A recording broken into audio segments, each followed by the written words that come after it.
तो संसद की सुरक्षा में चूक, आखिरकार क्यों नहीं सीखा सबक, और ये चूक, इसकी जिम्मेदारी किसकी, ये लापरवाही किसकी? इन्हीं तमाम सवालों को लेकर हम चर्चा कर रहे हैं। और ब्रेक पर जाने से पहले जहां पर हमने इस चर्चा को रोका था, एक बार फिर से वरिष्ठ पत्रकार राकेश शुक्ला जी का रुख करते हैं और उन्हीं से जरा समझते हैं, क्योंकि वो बेहतर तरीके से बता रहे हैं किस तरीके से ये चूक जो अंजाम दी गई और क्यों ये चूक इतनी बड़ी नजर आती है। राकेश जी। हाँ, रोमाना जी, दर्शक दीर्घा है जो पुराना पार्लियामेंट है, उसमें दर्शक दीर्घा की जो थोड़ा सा ऊंचाई ज़्यादा थी, इस वाले में डिजाइन के चलते ऊंचाई थोड़ा सा कम है। और मुझे लगता है उसी का फ़ायदा उठा के जो उन्होंने जो जंप लगाया युवक, वो उसका फ़ायदा उठाया और वो वहाँ से जंप लगा के गया। और आप देखिए उसकी फुर्ती कि कैसे वो कुर्सियों को जंप करते हुए बीच तक पहुँच गया था।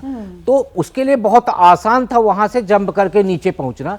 दूसरा वाला जो है वहाँ पे जो मौजूद थे पत्रकार कवर करने के लिए, तो उनसे मेरी बातचीत हुई, उन्होंने बताया कि दूसरा नीचे नहीं पहुँच पाया था, वो लटक रहा था, तभी उसको रोक दिया गया। और पहला वाला ही कूद के वहाँ आपके परिसर के इन तस्वीरों में जो है वो एक ही सागर बताया जा रहा है। ये जो उछल कूद करता हुआ नजर आ रहा है, ये एक बेंच से दूसरी बेंच पर जा रहा है और फिर इसको घेर लिया वहां पर जो तमाम सांसद थे और उन्होंने इसको पकड़कर जो वहां पर मार्शल्स थे उनके हवाले किया। अच्छा, हमारे साथ वेद भूषण जी जुड़ गए हैं, पूर्व एसीपी दिल्ली के, जरा उनसे भी समझ लेते हैं। वेद भूषण जी, आपको क्या लग रहा है ये चूक किस स्तर पर? क्योंकि ये युवक पहुंच जाते हैं, ठीक है, इनके पास था, लेकिन जूते में वो स्मोक बम लेकर अंदर चले जाते हैं सर, बाकायदा कैनिस्टर्स, और वहां जाकर अंदर लोकसभा में वो धुएं वाले बम चला देते हैं।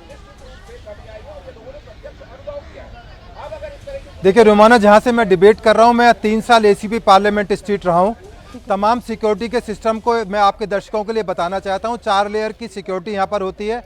जहां मैं खड़ा हुआ हूं, यहां पर दिल्ली पुलिस का अपना एक स्केलेटन स्टाफ होता है। यहाँ पर 5 किलोमीटर तक कवरेज की जाती है कि कोई अनऑथराइज एंट्री या कोई डेमोन्स्ट्रेशन ना हो।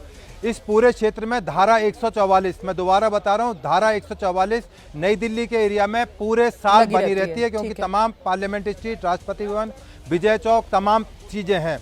और ठीक है, मैं बिल्कुल मानता हूं एज ए रिटायर्ड पुलिस अफसर के चूक हुई है, परंतु इसका एनालिसिस करें। केवल पुलिस को डिस्करेज करने के लिए, सरकारों को केवल गाली देने के लिए, कोसने के लिए यदि हम डिबेट करें तो वो एक अच्छी बात नहीं है। कहीं ना कहीं गलत मैसेज आएगा उसका। नहीं सर, हम यहाँ पर किसी को कोसने के लिए और कोई दोषारोपण के लिए चर्चा नहीं कर रहे हैं। हम चर्चा बिल्कुल इसीलिए लेकर आए हैं, बिल्कुल हम ये चर्चा इसीलिए लेकर आए हैं ताकि कम से कम बात तो हो ना, और ये जो चूक हुई है इस पर खुलकर बात होनी चाहिए।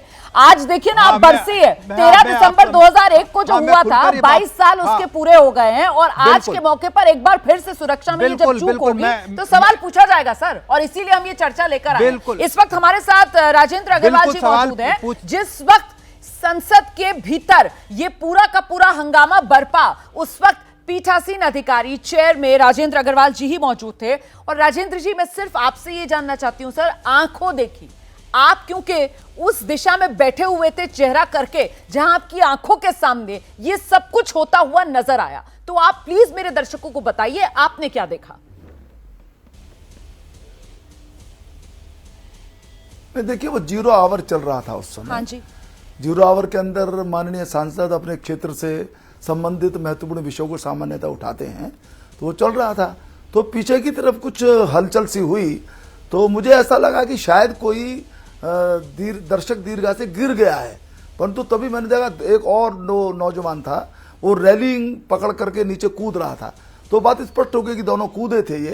तो मैंने तभी हाउस को पहले तो एडजर्न किया, स्थगित किया हाउस को, और उसके बाद सभी जो सुरक्षाकर्मी थे वो दौड़े, सभी सांसद भी दौड़े उन दोनों लड़कों की तरफ। उनमें से एक ने जूता, एक दौड़ भी रहा था, ऊपर से मेजों के ऊपर आगे बढ़ने की कोशिश कर रहा था, और उसमें से एक ने जूता खोल करके कुछ वो निकाल रहा था। शायद उसी में से उसने वो जो केमिकल या पाउडर वो निकाला, जिससे हाउस के अंदर वो पीला धुआं भर गया, वो फैल गया। लेकिन कुल मिलाकर हाँ, लेकिन कुल मिलाकर के ये घटना आधा मिनट या 1 मिनट के अंदर घट चुकी थी।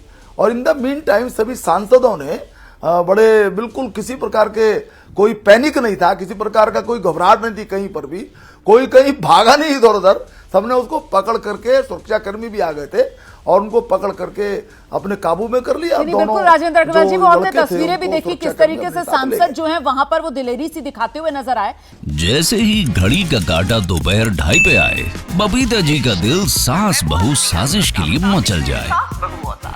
और ये है इनकी बहू, पूरे दिन ऑफिस की टेंशन हो जाए गॉन जब ये करें अपना फेवरेट शो फ्री टाइम पे ऑन। इनकी तरह आप भी देखें अपना फेवरेट शो अपने टाइम पर और डाउनलोड कीजिए एबीपी लाइव ऐप अपने स्मार्ट टीवी पर।